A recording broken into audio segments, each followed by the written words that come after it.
Have you been searching the internet for free quizzes that'll help you study for your private pilot written exam?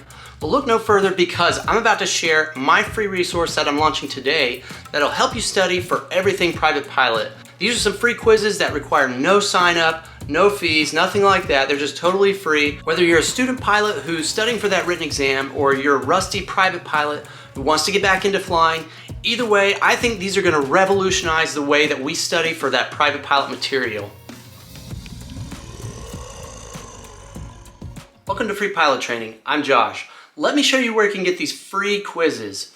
So just scroll down to the description of this video right here, and you can click on these individual links for the individual study material. And as you can see right here, this particular quiz is called What Causes an Airplane to Stall?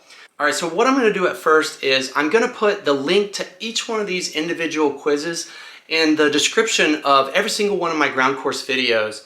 And what that's going to allow you to do is to watch the video on, in this case it would be What Causes an Airplane to Stall, and then you would click that link in the description and then it would take you to this quiz.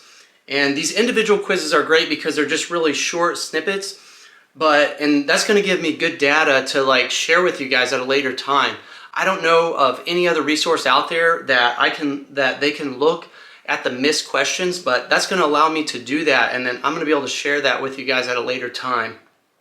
At some point in time in this particular video, the description of this video, I'm going to consolidate all these shorter quizzes into bigger quizzes, and then you guys it'll be a little bit more natural to take those. But for now, what I'm looking for is when you guys take these smaller individual quizzes, I'm going to go through and make sure that there's no errors. So if you guys can let me know if there's any problems with these quizzes, then put that in the comments below and I'll get those fixed, and then I'll consolidate these into bigger quizzes, and then I think that'll be a lot easier for you guys to take. And as you might have guessed, this is actually going to be part of my complete premium private pilot ground course, which I'm actually going to be able to offer an endorsement, and I'm going to do all that for 50 bucks, and there's nothing else like that out there. So I'm really excited to offer this. It's probably going to be about a month or so before I can offer that, but let me show you guys what I'm going to be able to do once you guys actually answer these questions. Before I do that, I just want to show you guys how the sample quiz is going to work. This particular sample quiz is What Causes an Airplane to Stall? And it's really simple to use. Once you click on the link, it just brings you straight here. And so this first question is, what is the angle between a wing's chord line and the relative wind? So as you know, that's the angle of attack. What will happen to the stall speed of an airplane if the airplane's altitude increases? And so that's important to know because the airplane is always going to stall at the same indicated airspeed regardless of altitude. Yes, I know that it stalls at a critical angle of attack, and actually that's probably one of these questions as well. What is the angle of attack of an airplane? That's the angle between the wing's chord line and the relative wind. And what will cause the airplane to stall at a different angle of attack? So it's always going to stall at the same angle of attack. That's that critical angle of attack. So we'll select that one. And what is the maximum angle of attack that occurs right before an airplane stalls? And that's what I just mentioned. That's the critical angle of attack. But let's say I got that one wrong. And let's select the max angle of attack there. So I'll submit that, view score. And so you can see instant feedback here. I can see that I got the wrong answer down there. And the correct answer is the critical angle of attack. But now I can actually go in these quizzes and see which answers you guys are missing the most, or which questions you guys are missing the most, and I can provide that feedback for you. So let's see how you guys did on average on this 20 question sample quiz. This is just random questions I picked throughout the series, but it looks like 278 responses on this. So right off the bat, this is something kind of interesting. You'll notice that the average person scored about 13.68 out of 20 points. Well, what that tells me is that on average, you guys are scoring about a 68%. Keep in mind, you have to score at least a 70% to pass the written exam. So this tells me that on average, people that took this quiz are not ready for the written exam. And that's one of the reasons why I don't give endorsements electronically a lot of times, because I haven't had the ability to test you guys. And so I want to be able to do that in order to feel comfortable giving that written exam. And that's why I'm going to be offering the premium ground course, because that's going to allow me to give out these quizzes, and then that's going to allow me to actually test you before I offer that endorsement. And that'll just come through email. when you purchase the course for $50. But once again, that'll be about a month out before I can offer that. So, all right, let's take a look at how you guys did. So the first question on here is, when must a pilot carry a valid and current pilot certificate in their physical possession? Looks like this one was mostly answered correctly. So it says anytime they're acting as a pilot in command or a required crew member. So it looks like 16 people actually thought that anytime you're inside the aircraft and it's moving that you need those certificates. That's not really the case, because if you're a passenger, yeah, you might be a pilot, but you don't actually need that. So don't be confused. If you're acting as a required crew member or the pilot in command, that's when you need that. All right, so what kind of weather would you expect if there are ice pellets on the surface? So the correct answer there is there's a temperature inversion with freezing rain at higher altitudes. But you'll notice that thunderstorms within 20 miles, so that could be true, but usually it's the temperature inversion. Thunderstorms are usually associated with hail. Ice pellets are really like that temperature inversion. And then a cold front, once again, hail versus a temperature inversion. So that's where that difference lies. Oh, this is a really commonly missed question right here. If working properly, where does a VOT always show your airplane in relation to the station? Actually, I think I put this one on here twice by accident, and so you guys might have missed this twice, and I'm sorry about that. And anytime you see any issues with my quizzes, I would really appreciate it if you guys let me know in the comments, because that helps me to fix the errors. But the answer to this one is north of the station. So the way a VOT works is that it shoots out radials all around the station just like a normal VOR, but all the radials are 360 radials. So where do you think a VOT is going to tell you you're at in relation to the station? Well, it's going to tell you that you're north of the station. This might actually, oh yeah, this one is one of the written exam questions, I think. But the way I worded it is I want you to see that a VOT is going to tell you you're north of the station. So if I dial in a 180 radial, what's that going to tell me? It tells me I'm going to the station and that I'm from 360, so I'm on the 360 radial, no matter where I am in relation to the station. So that's just a testing device to test to make sure your VOR works properly. All right, next question. Which instrument receives ram air from the pitot tube? Looks like you guys pretty well got that one right. The airspeed indicator. A close second, it's not really close, but it looks like 14 of you guys thought the altimeter got ram air from the pitot tube. No, that only gets static air from the static port. All right, which V-speed indicates your aircraft's maneuvering speed? Now I just threw some trick ones in here. VMA, that's not a real thing. VA is your maneuvering speed. VM, once again, that's fake. But VA is your aircraft maneuvering speed. Who knows what that does? Comment below if you know it. That's a subject for another day.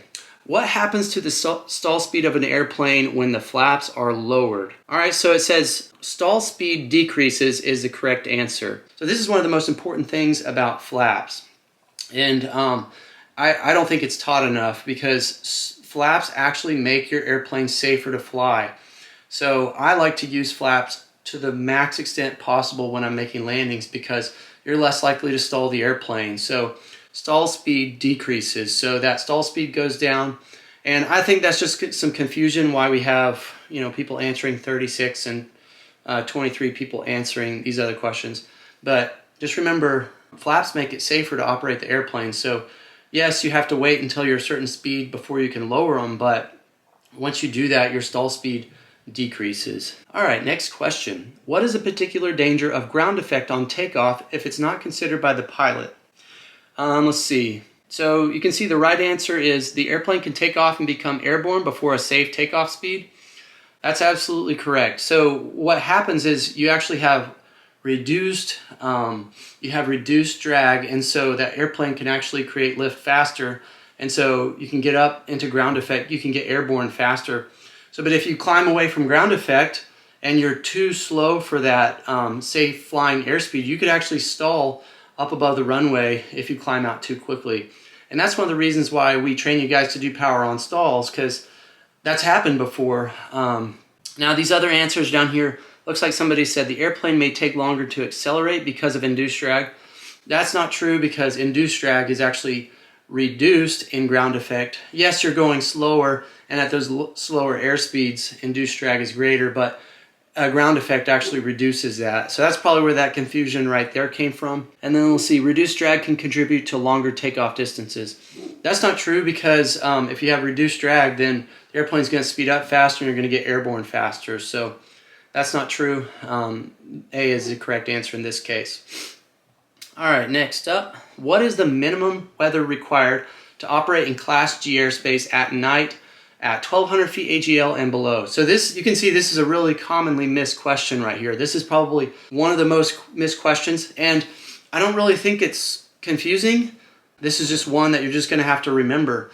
And this particular question, not only could you possibly see on the written exam, but you could also see this on your check ride as well. So it's really important to remember these cloud clearances. So for at night, this is the key. This might be where the confusion came from, but at night, 1200 feet and below, that goes to your 3 Cessna 152s or 3 statute miles visibility.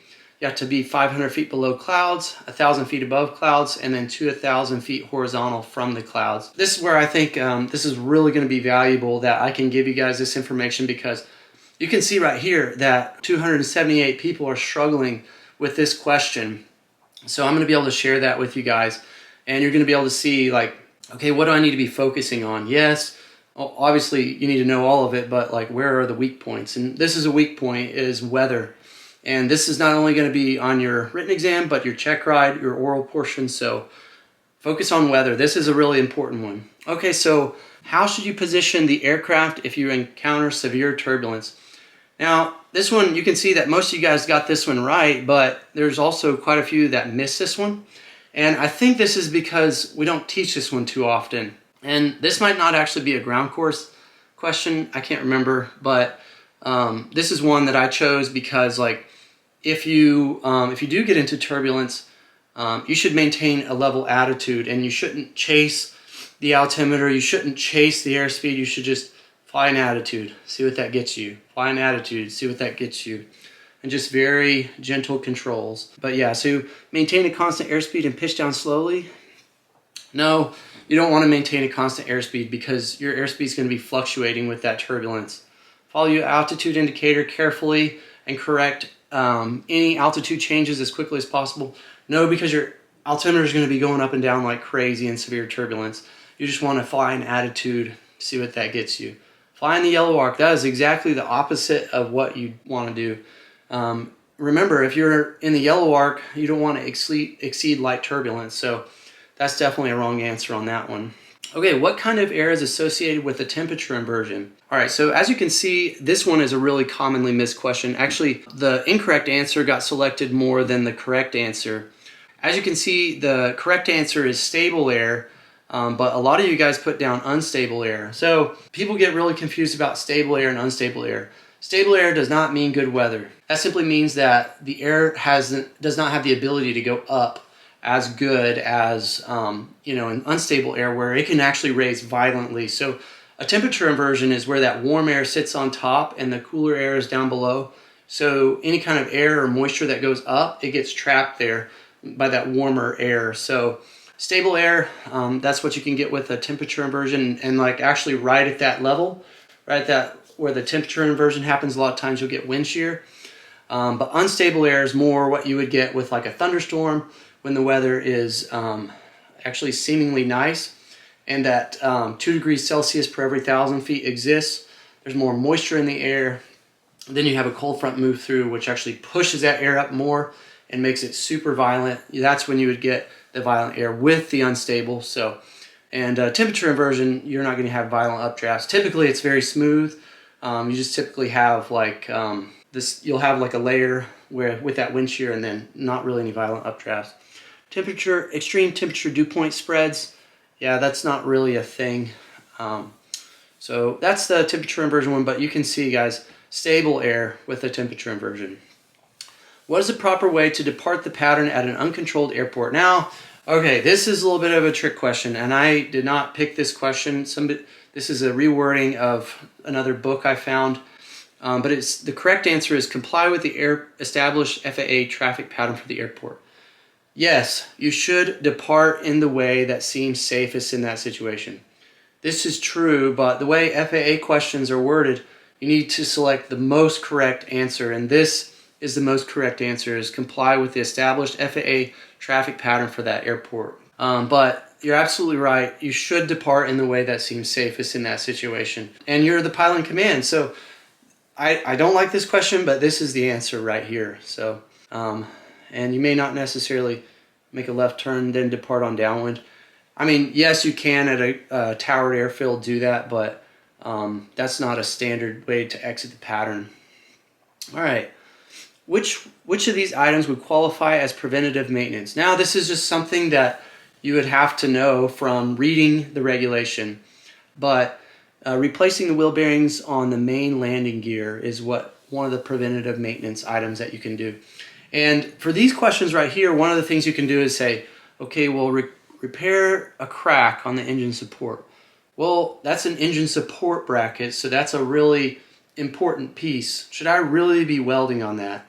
No, you shouldn't. So that would be like a major repair type item. Altering the support brackets for the seat so it can slide back further. Now, this one might not seem as important, but if you guys remember, like the Cessna 172s had that seat airworthiness directive where some Joe Blow like actually stalled and the seat tracks actually unlocked on him and he slid all the way back and he died because he couldn't reach the controls. So seat support brackets, those are a big no-no to mess with because of the old Cessna thing. And then adjusting the carburetor so that the engine can run on regular automotive fuel. That is definitely not something you're allowed to do. In order to actually be able to do these other items, you'd have to be a certified mechanic or an A&P mechanic that has the legal ability to work on that aircraft. So this is the correct answer in this case. All right, when would a passenger be required to have their shoulder harness fastened? All right, this is a commonly missed question. The correct answer is during taxi, takeoff, and landings, unless there's not one installed. Okay, so it's specifically asking about shoulder harnesses because shoulder harnesses and safety belts are two different things. Don't forget that. But specifically shoulder harnesses, it looks like somebody put during takeoffs, landings, and in flight and turbulent air. So this one is kind of a trick question because what do you do when you're on an airline? Well, the passenger or the pilot always turns on the fasten the seatbelt sign when they're flying through turbulence. That's not a regulation. That's just something that's going to throw you guys off. It's during taxi, takeoffs, and landings. That one's not really selected too much. And then during the entire duration of the flight, unless there's not one installed. Not true. They don't have to have their seatbelts on or their shoulder harnesses en route. Do I tell them they can take it off? No, unless it becomes an issue. But like this, they don't necessarily legally have to have them on the entire flight. All right, how often is ATIS updated? Let's see. The correct answer is once every hour, or if the conditions significantly change. You guys did a really good job on this one. I think where you might be confused on this every minute, because AWOS and ASOS will get updated every minute, so that may be where some of those came from. But that's not ATIS, that's going to be once every hour. All right, here's that VOT question again. Seems like it didn't really help you guys too much that it was up there twice, so sorry about that. But once again, you can see that it's a very commonly missed question. Remember, you're north of the station at all times with the VOT. All right, is the heading indicator required for VFR flight?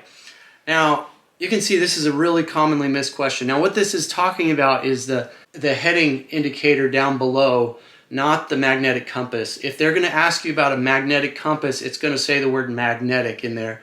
So maybe that's where some of the confusion came from. But this would be the 91205 reg where it's not actually listed for VFR flight. Now, I think it actually is required for instrument flight, so if you guys are studying for your instrument exam, be sure to double check that. I can't remember for sure, but yeah, this is a really commonly missed question. But now this, once again, this probably isn't one that you're going to find on your written exam, but you will 100% get asked questions like this on the oral part of your check ride. Oh, well, this is dead. Can you go fly now? Well, let me go check 91205. If you can't remember, it's fine. Just go check 91205. They don't care. They just want to see that you know where to look. All right, is Class E airspace controlled or uncontrolled? Very commonly missed question. Airspace is super important. You may or may not get a lot of these on your written exam, but you will get asked about this type of stuff on your check ride. Class E is controlled airspace. And keep in mind, yeah, there may not be a tower in Class E. You may not even be able to get a hold of ATC in Class E, but for the most part, Class E means that like some kind of radar services are available for IFR aircraft, and then for VFR flight, then it would be you could get flight following if the controller has the ability to give that to you. So that's all that means. It's controlled. They have the ability to give you those radar services. It really means nothing else. All right, what happens to an airplane's descent angle when flaps are lowered? You guys did a really good job on this one.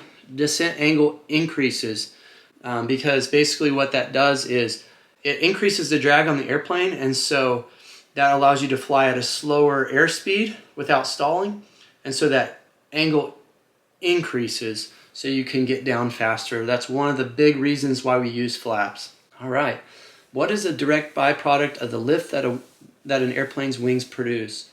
Wingtip vortices is that correct answer. Looks like you guys did a really good job. Reduced drag, no. You're going to actually get more drag from when an airplane creates more lift. So that's definitely not a correct answer. How does an airplane turn? Now this one can be confusing sometimes. Well, it looks like we just got a new response, but I'm not going to look at that. How does an airplane turn?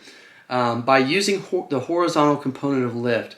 Now, you may not get asked about this too much as a private pilot, but this is one that's going to come back, when you become a CFI or maybe even commercial.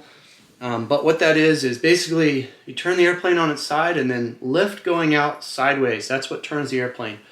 Yaw doesn't turn it, and then the vertical component of lift doesn't turn it because that's going up.